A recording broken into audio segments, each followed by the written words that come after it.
Around the Ozarks is now on your FM radio. Listen to Around the Ozarks mornings with Grace Gooley as I spotlight local people, stories, and podcasts, all while playing the country legends of the 90s and the hit makers of the 2000s. It's on the Ozarks' best country, 105.1 The Bull.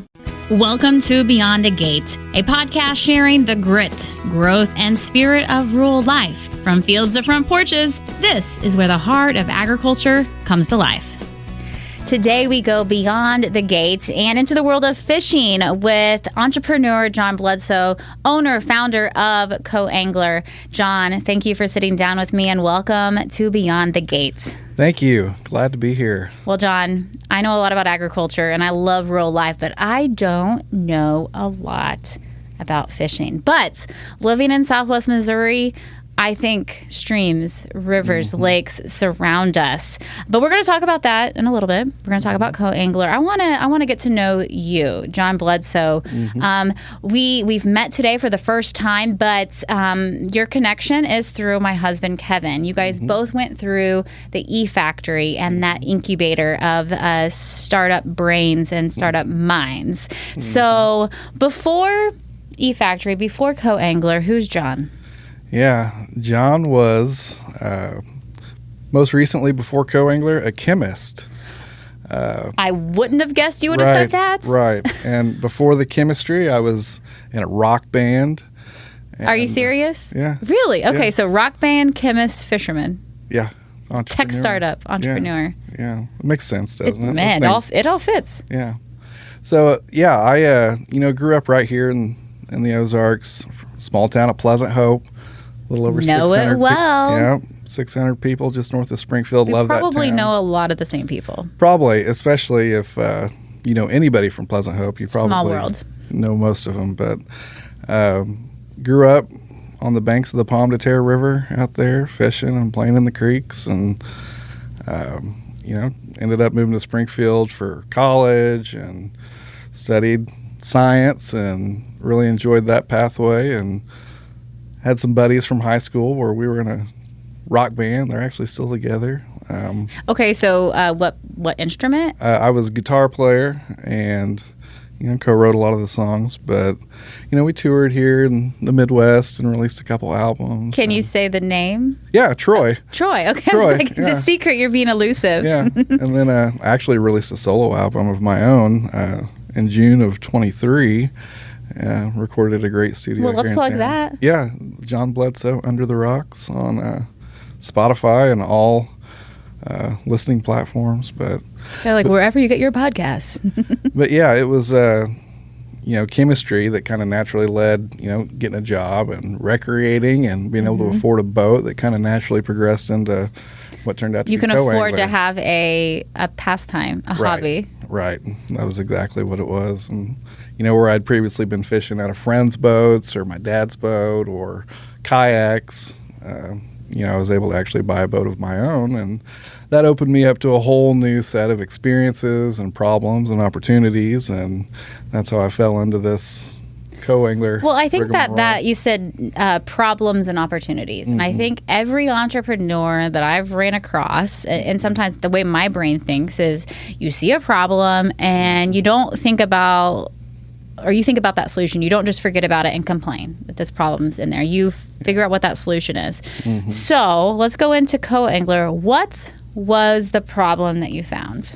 Yeah, so firsthand experience for me, the problem was a moment of loneliness and isolation. So like I said, I grew up on the Pomme de Terre River, and I was fishing on my boat. This was about 4 years ago, October of 21, and I was fishing by myself on a beautiful fall afternoon, and happened to think to myself after looking at my empty seat in my boat, why didn't I bring somebody with me? Or, man, I wish I had somebody out here, to enjoy this, beautiful afternoon. And that's when the wheels kind of started turning. I was like, wait a second, why isn't there something out there? And I was almost struck with this eureka moment, like an app for fishing, like to connect people. And I knew, that there wasn't anything out there like that. And I was just so excited and energized by that concept, and went home and called one of my best friends on the phone. I was like, bro, I got to tell you what happened when I was out fishing today.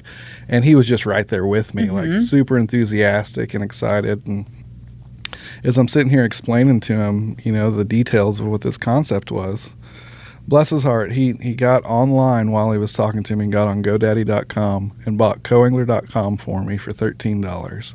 The very first conversation, he believed in the idea. Yeah. And he's like, you got to build this now. And Did you already have that name? I came up with the name Co-Angler on the boat. And yeah, it was, he bought Co-Angler with the hyphen, and it was, anytime you have a hyphen in your URL, it reduces the price significantly, but it was $13. It was discounted. Yeah, and so he bought it for me, and I had to figure out how to build an app after that. And later on, I went and bought Co-Angler without the hyphen from a gentleman who had actually bought several URLs and .coms. He would use the state abbreviation followed by angler, so he had Co-Angler, Colorado. And so he wished me some good luck starting my fishing business in Colorado. And I was like, yeah, thanks, but I'm doing something completely different. But the Co-Angler name is something that's well known, especially in tournament bass fishing. It's a role that people play, almost like the minor leagues or the entry-level position that people get into the sport, without boats, fishing, accompanied by pros and their boats. But so, yeah, that's where I had to figure out as a chemist how to build an app. Yeah. I have a little bit of app experience, meaning I've never built one, but I've married a man who built one, and he's not a coder. He just has ideas. And so I know the journey that goes into that. Yeah. Tell me about that. It's expensive, too. Yeah, that was the first thing I learned in this endeavor, was how expensive it is. And, being that I was a chemist, I had one computer science class in college. So to think that I could, build the app on my own, I was just immediately, that's off the table. And I started reaching out to, different software development companies, local, abroad, big, small, in between. And I got quotes to build my MVP, the minimum viable product, anywhere from $40,000 all the way up to $500,000. Oh, yeah. So the sticker shock was real. And, started kind of uncovering which companies I think might be appropriate. Found a local company that I almost, pulled the trigger and went with. They were going to give me a pretty reasonable quote in comparison. It was still going to be almost $40,000, but I was right there. It's like, I think I'm going to. And then another program became available here in Springfield that at first I thought, no, that's not possible. And what it was a 10-month-long software development training boot camp called Code Labs that was offered in person at the E-Factory 2 nights a week by a company called Codify. And which is another Missouri company based out of Cape Girardeau, correct? Yep. And I know my startup lingo right, in Missouri. Right. That's something that came across my table that at first I was like, I can't go learn to code. Like, that's going to be too hard. It'll take too long. And so I'd pretty much written that off. And then a couple of weeks before the applications were due, I had another light bulb go off. I was like, wait a second. If I'm going to build an app, like, I at least need to know how they're made, even from a high level. And so I decided to put my name in the hat, put an application in, ended up going through an interview process as somebody who was trying to follow an app idea rather than become a professional developer, and actually got into the program and started going to class 2 nights a week at the E-Factory and beating back to college. Yeah, beating my head against the wall, total imposter syndrome. This is, like trying to figure out what the heck I'm doing. But there were some moments when I was like, even talked to my friend that bought coangler.com for me. I was like, I don't think I can do this. I think I might have to quit. And he's like, yeah, I don't blame you, man. It sounds pretty hard. He's I was supposed to be the encourager. Right. And but I kept showing up, and then about a month into the program, what I found realized was my teacher is offering office hours every weekend from 5 p.m. until 9 p.m. every Saturday and Sunday for anybody that wants to come in and get extra help. And as soon as I realized that, I started going every single weekend. And none of my classmates or fellow students would show up. And so I would just get this one-on-one time with my teacher, who's a professional developer. And together, he worked with me on, it came to me at my level. Oh, it was so incredibly valuable. And what I learned was, I had to start from scratch. Like, we built a landing page, with the sign up and create your account. That's the easy stuff. And then I was like, okay, what's next? And then I was like a deer in headlights, and we had to take a huge step backwards. And instead of me actually coding and building more things at that point in time, I had to step back and start using, like Photoshop or Figma, like design software to actually create the user interface. Which is a whole other learning curve. Right. And wireframe. So I had to, spend a month or two just doing that. Like, what does a page look like? Where does that take you when you click this button? What's the style guide, the font, the colors, You had to actually create the brand. Right. And, but it taught me so much about the entire process from beginning to end. And by the second semester of the program, we were working in the back end, building like the database and how all of that works and ties together. And we actually got to where we had a functioning prototype, like where it actually worked and we could host it locally on our machines. And but that was the genesis that was where the app development process started. And but there is one additional detail that kind of helped accelerate product development, which I think is really important to note. And there was one day I had went into office hours on the weekend to work with my teacher, whose name's German Cruz. And let's give him a plug. Yeah, he's a great friend now. And but he was taking notice of how much work and effort that I'd been putting in. And Codify, the company that employed him, does a lot for entrepreneurs and tech startups. They've had accelerator programs like the First 50K. And he encouraged me to reach out to his boss, at the time was Chris Carnell, one of the co-founders, and said, John, you should just reach out to him, let him know what you're doing. Just, tell him about what you've been working on and building. Expand that network. Yeah. And so I sent him a cold email, and he got back to me, and we set up a meeting, and I had a real short 10 pages long slide deck kind of going over, who am I, what's my problem, what's my solution, your typical. But I didn't even really think I was pitching. I just thought it was a great way to kind of explain what it is that I'm doing. And had a great call, and he was, asking me some questions that later on, in this journey I learned that are like investor type questions. And it wasn't 4 or 5 hours after that meeting that I got an email from him. Hey, John, it was great to connect today. Really like what you're doing and how much work you're putting in. We've actually got some grant dollars that, we allocate to help, tech entrepreneurs in rural, areas. And we'd like to support your project with, professional developer, designer, and project manager. And we've got up to about $75,000 that we can. And I just thought I'd, That's hit gold. Yeah. Especially because, I'd been bootstrapping this and hadn't, I didn't have. You hadn't jumped in the fundraising realm yet. Right. And so to have that opportunity, just kind of stumble upon that. And so that was a huge milestone for me in the product development stage of the company, to be able to, actually have a team of people now without just me, spearheading this on my own. So that's a really big deal to be under their umbrella, because there's many other brands that throughout the state. And I think that I don't think I would have realized this, but the resources in Missouri for startups, not just investment dollars, but that knowledge and that class. Right. And the E-Factory is a big supporter of that. I know many that have gone through it. So you've gone through the development process. You have a finished product. What do I do with it? What do I do on Co-Angler? Right. Who's it for? Yeah. So Co-Angler is really, first and foremost, meant to address a problem that people face when they want to go experience an outdoor activity, and that's having somebody to do it with. A lot of times when people go fishing, their friends or their fishing partners or family members may not be available.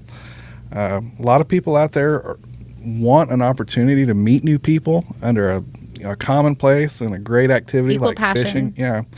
There's a famous, he's passed away now, but Forrest Wood, who founded Ranger Boats, was famous for saying there's no better common ground than two people can find than on the front deck of a fishing boat. And so I think it's just one of those, experiences that helps break down barriers and allows people to, find a sense of commonality. But that's it. I even say like Co-Angler isn't a fishing company. It is really a people company, and fishing is the avenue that we're using to bring people together. But first and foremost, like I said, finding fishing partners, people to go out and share the experience with, but also reducing some of those barriers to the outdoors. So things like rising cost. So there's a shared cost feature, so you can split some gas money or chip in on the expenses for the trip. There's also the knowledge transfer, so you can learn from more experienced people. That's what I was thinking, is that, like, sometimes there's a generational gap, and you've got a young person who doesn't have a mentor. Right. Or this seasoned fisherman or woman who doesn't have a grandson, granddaughter to pass that knowledge off on. And so I think of that intergenerational connection that so many lack.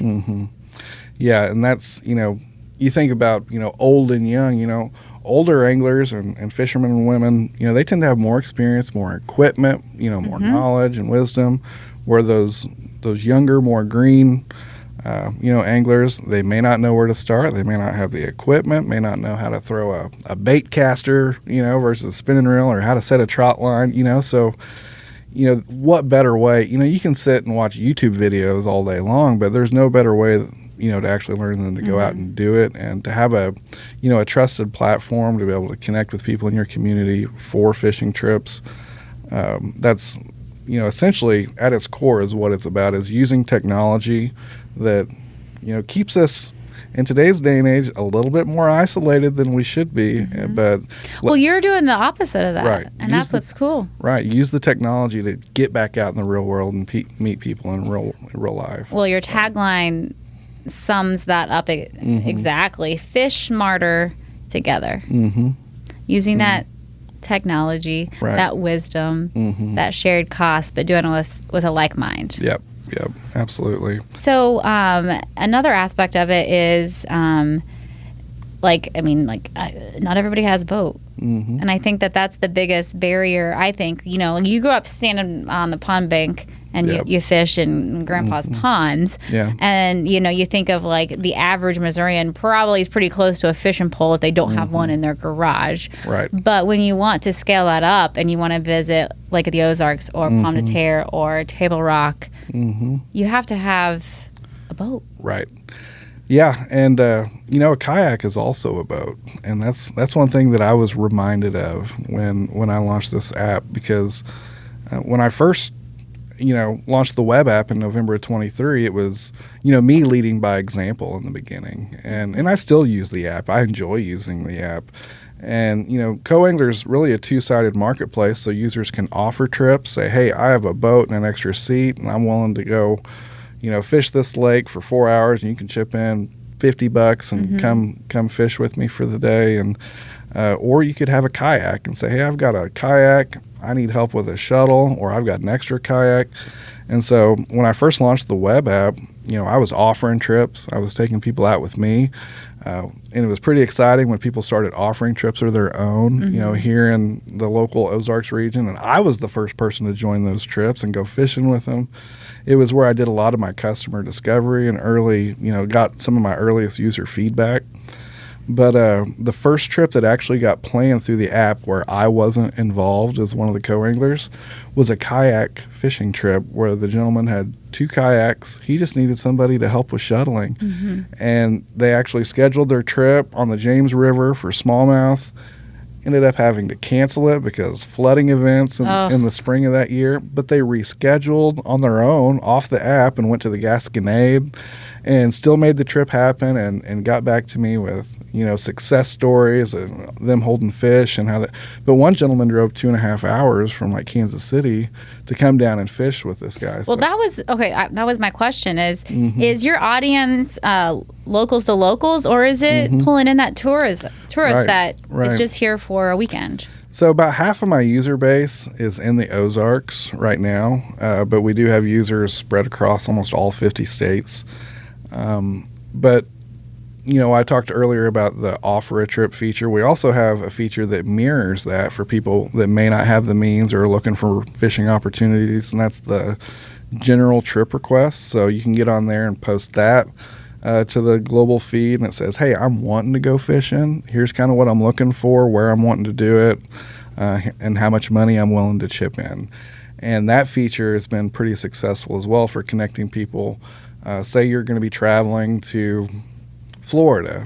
You could, a week or two or a month before you go, you can actually drop a pin on a location that you'd want to fish and say, hey, I'm looking to go tarpon fishing, in Florida in a month. And then actually people in that area will get notifications that are on the app saying, hey, there's somebody looking for a trip, coming up soon. And that's actually been one of our most successful features since we've launched, which is the trip notification feature. So if you post a trip offer or a general trip request, everybody within 100 miles of that trip location gets an email and a push notification that says, hey, there's a new trip in your area.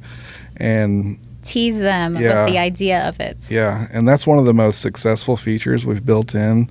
I'm getting, I can measure open rates on those transactional emails, and it's astonishing. I'm getting nearly 100% open rate. Well, as a scientist, you're probably nerding out with all the data that you're collecting with this stuff. I try and collect the data and, what's useful and meaningful. And, a lot of the data that I pay attention to is, there's a lot of social media data. How is my content and my branding resonating?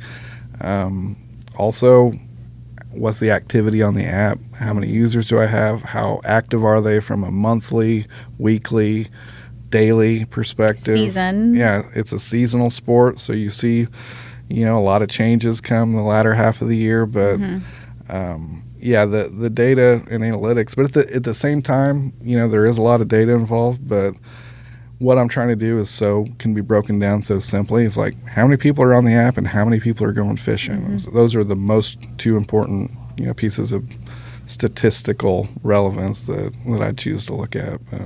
Well, take me through the experience. I've downloaded the app, Apple, Android. Yep. Okay. Both. So I've downloaded the app and I'm ready to create an account and then customize my profile. What does that look like? Yeah, well, the onboarding process is pretty simple. As long as you're 18 years old and you have an email account, you can create an account. Once your account's created, you basically are in the app. You can explore the feed, filter that. Right now we are in the off season, so the trips are limited. And, I brought up earlier about the trips notification feature. What used to take days or weeks to get trips booked and people paired up to go fishing, with this new trips notification feature, it actually takes just a few hours now. Well, because you're not having, as a user, you're not having to remember to check this app or remember it's coming to you. Yeah, and so while that's great, it means the app's working well. It's working well quickly. One thing I learned, people that fish, half of all fishing trips are planned less than 24 hours in advance. It's typically a impromptu trip. Hey, let's go fishing. The weather's right. But so that's proven to be also challenging to keep that supply of trips on the app, because when a trip gets posted, they go so fast. So it's kind of that double-edged sword. I love to see that it's working for people, but also, keeping the supply of trips, especially in the off season. But where was I going with that? Oh, just the experience. So you create, you download the app, you create the account, and then at that point you can offer or request trips. Yeah, so one major feature that we just built in recently is the enhanced angler profile. So we really took some time to spend a little bit more on what does your profile do? Is it just a simple profile picture, cover photo, about section, and location? That's what it was for quite some time, and we went in and added a lot of these enhanced features where you can really start to build more of a fishing profile. What type of fishing do you like to do? What techniques do you like to do? You can add all these tags. How often do you go fishing? How good do you think you are at fishing? We've got a slider scale where you can set, your That's fishing confidence. That's where the big fish stories probably start coming out of. Well, don't forget, when you walk into Bass Pro, it says, welcome hunters, fishermen, and other liars, too. So. Yeah. But anyways, I set those, those metrics so that users can gauge their own confidence level. And those sliders range from I suck at fishing to fish fear me and everything in between. And then you can also now upload pictures of your boat and your truck or your equipment, your electronics, things that kind of give other people on the profile or the platform and the ability to kind of see how serious you are. And then one of the features that I'm most excited about on your profile is your own dedicated maps. You can actually add fishing spots, catch locations. You'll eventually be able to use it for trip reports. So as simple as, zooming in on one of your favorite fishing holes, dropping a pin, adding a photo and a short description to be able to... It's almost like a social network within the app, but also this is all collected outside. It's collected out and about where you're not just staring at a screen. Right. And that's ultimately the goal is to get people to use the technology to go outside. One other feature that we recently added to the profile, this influence came from LinkedIn. They have that open to work, where you can click your profile, puts a little banner on your profile picture and says, hey, I'm looking for a job or something.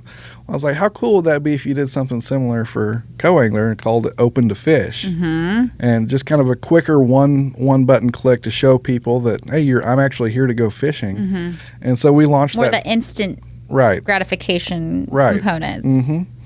And we launched that feature and immediately saw like dozens of users turn that on right off the bat. So we're in a pretty cool spot right now where we're actively building in new features on the app, and we can test them in real time immediately and see, well, that didn't work well, or a lot of people turned this on and looked at this. So but the Open to Fish feature is a really cool way for anglers to kind of highlight their own profile and say, yeah, I'm here, let's plan a fishing trip together. And it gives less of a constriction and friction around actually planning a fishing trip, because that's one thing.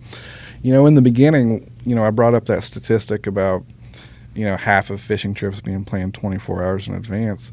Well, when I first got started building the MVP, I realized that I kind of over-engineered the trip planning process in the beginning. It was like a 3-step thing. You had all these way form fields. Too complicated. It's like, what day are you going? What time are you going? How long are you going? I don't know yet. Yeah. And so we're actually releasing a new feature here in the next week or two that is basically overhauling the entire trip planning process, where a lot of those fields are optional now, and what used to take minutes to post a trip is going to take seconds. And we've got trip templates, and she'll be able to repost previous trips. And so that's something that we've learned along the way to try and make it easier for people to use the platform. So is there a cost associated?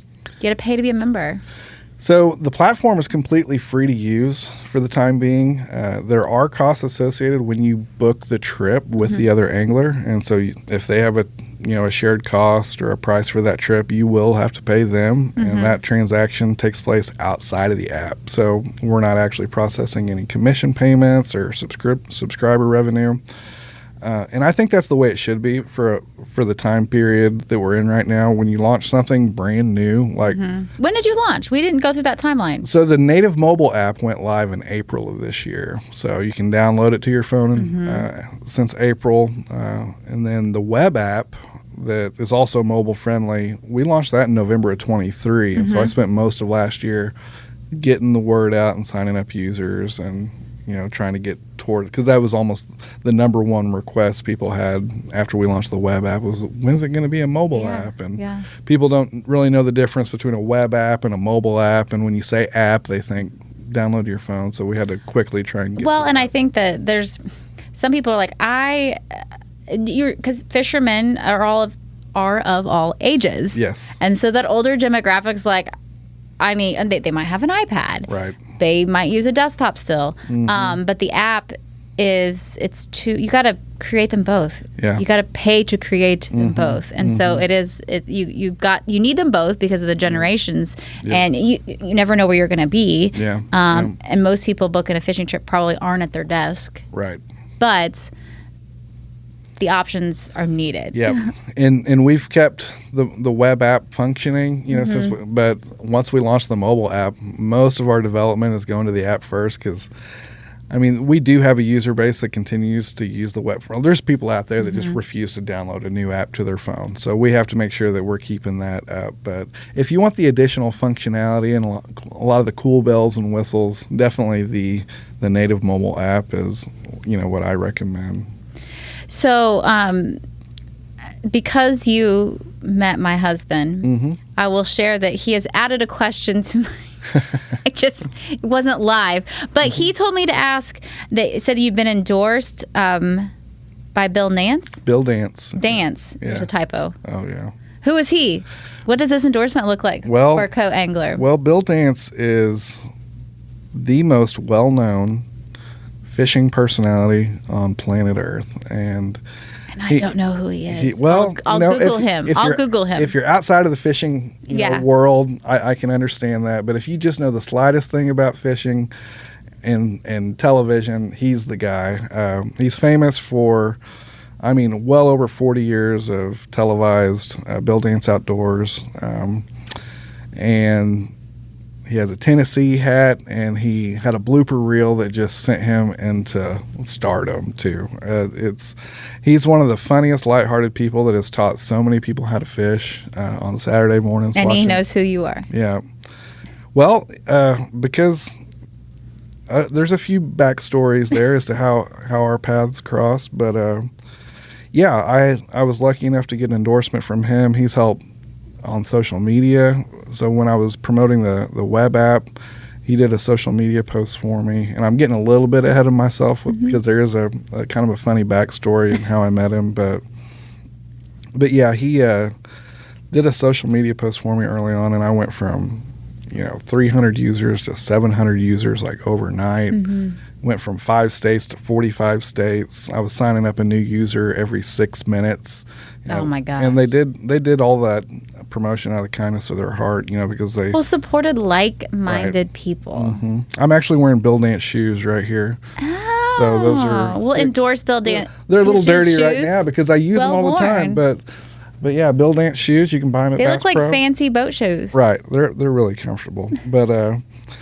But yeah, he has just been somebody that I've respected his career. And what happened was I went through a business incubator program through the University of Arkansas called GORP, the Greenhouse Outdoor Recreation Program, and basically had to go to business school for 3 months in Bentonville. And this program, they taught you everything from branding to marketing to the legal entity formation to how to start a company. And I've talked with other guests about the hats you wear, and when you're starting from scratch, you have to know it all. You have to wear all of those hats, not just your co-angler hat. Right. And so you need resources like that. Yeah. And it was a great program. They gave me a team of business mentors, and we had like a demo day, kind of like a pitch event at the very end. And but one of my business mentors was a commissioner for Arkansas Game and Fish, and I actually met him in person at a local event at Bass Pro's White River Convention Center. It was the Bass Fishing Hall of Fame induction ceremony banquet, and my mentor was there, and he's like, "Yeah, I'll introduce you to Bill Dance." I was like, and a little starstruck. Yeah, so I waited my turn, and I got to sit, and this was about a month before the app went live, and I got to sit with him for about 5 minutes and explain what co-angler was, and I gave him a flyer, and he pretty much told me, he said, "I think that's great and it'll work. Keep me updated." And I was like, "Well, I don't know how to keep you updated. You're Bill Dance. Like, I don't know even how to get a hold of you." But fast forward, probably 6 months later, I was in an event in Tulsa. It was the Bassmaster Classic Expo, and I was down there doing some promotion stuff, and ended up walking past the Garmin booth and seeing Bill Dance sitting there, signing autographs. I was like, I'm going to get in line, get a picture with him, and then jog his memory about my co-angler app. Remember meeting me. And so I had my app open. I went up there, got my photo, and I was like, "Hey, Bill, I don't know if you remember me. I met you, last year at the Hall of Fame, and I was telling you about my co-angler app. Well, it's live now." And it's like, "Here it is." And there's trips. I was showing him, scrolling. He was looking at it and nodded. And then he kind of stopped and sat back and looked at me. He's like, "So what's your goal? What are you trying to do?" And I kind of caught me off guard.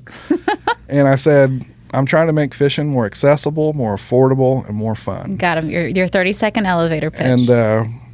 And he kind of nodded and then looked over his shoulder and called over this blonde-headed lady and said something to her. And next thing I know, I'm at the back of the booth with her. And that was his niece, Leslie Finney, the chief operating officer for Bill Dance Outdoors. And she said, Uncle Billy told me to help you. Uncle Billy. So we're going to help you. That is awesome. And she just loved what I was doing and got Bill's permission to help, do some of this social media and promotion.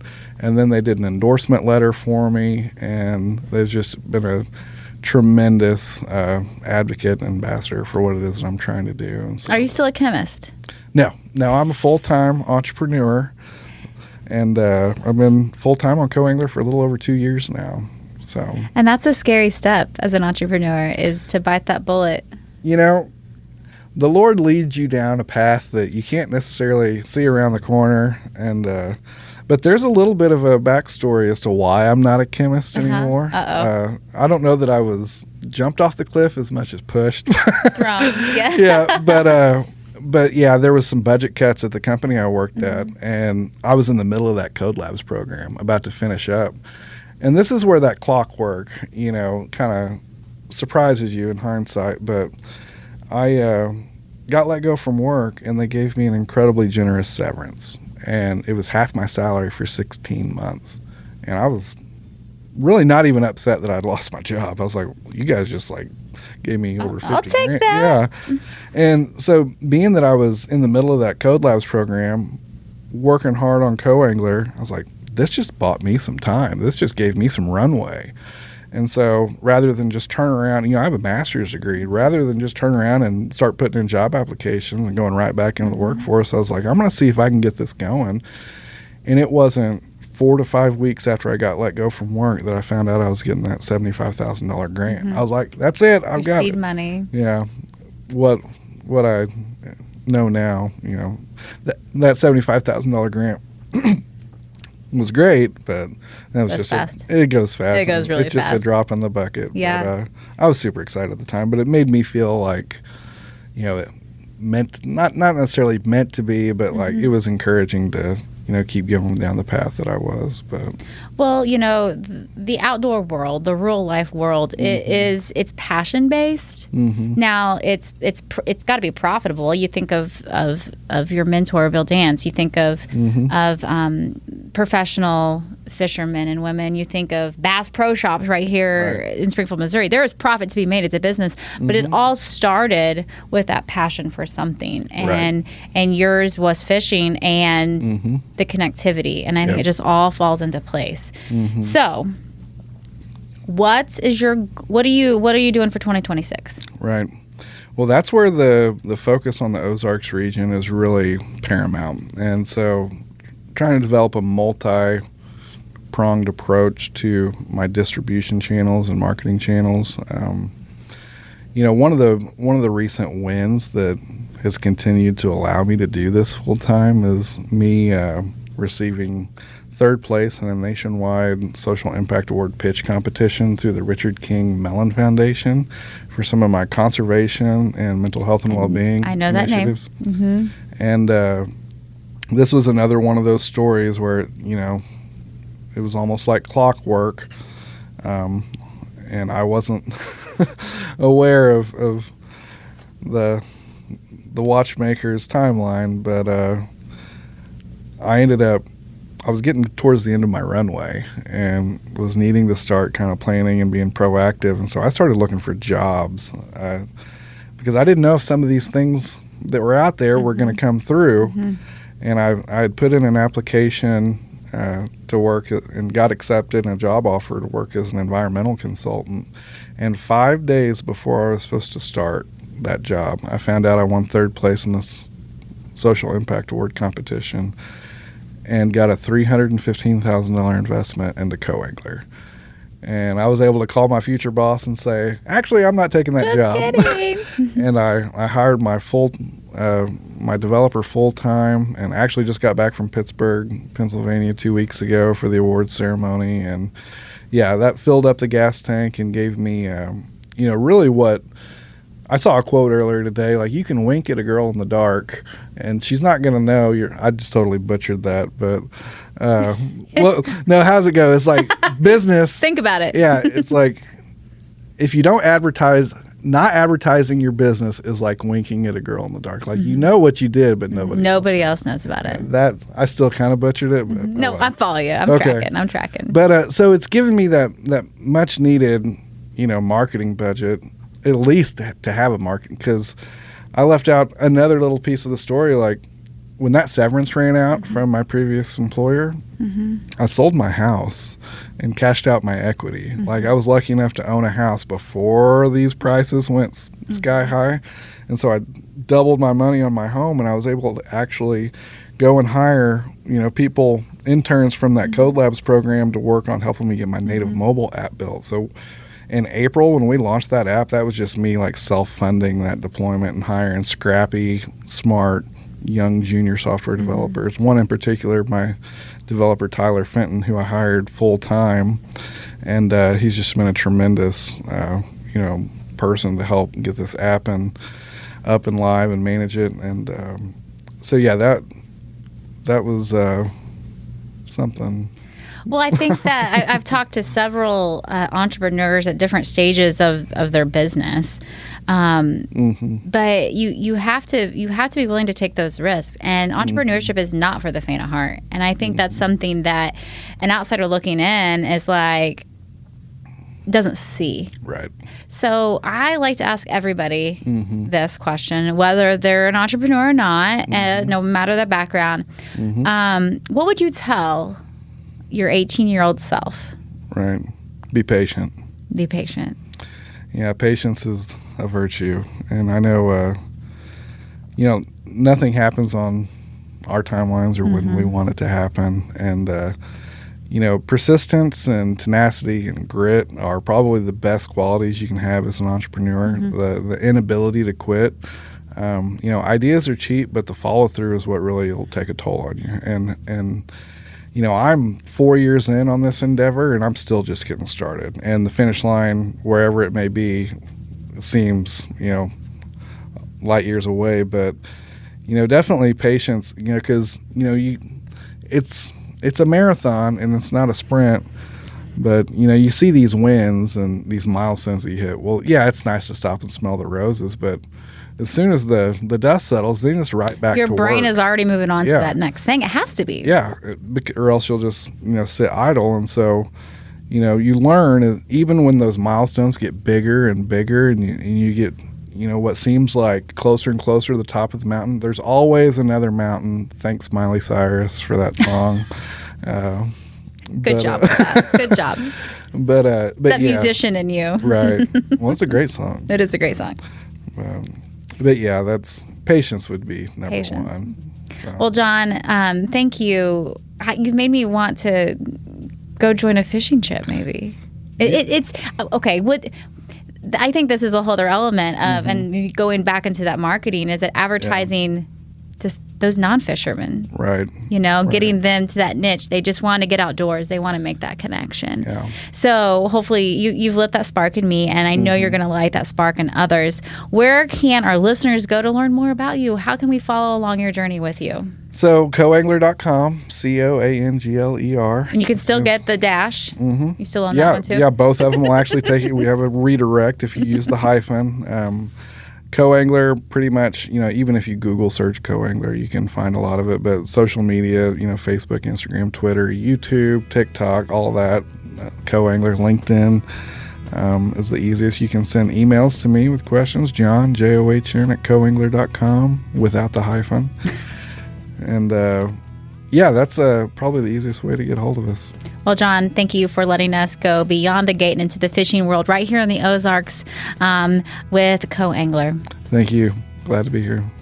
Thanks for listening to this episode of Beyond the Gate. If you're watching on YouTube, be sure to like this video and subscribe to the channel. You can also catch us wherever you get your podcasts. New episodes are dropping every other Wednesday. If you want more content, visit aroundtheozarks.com and subscribe to our daily newsletter.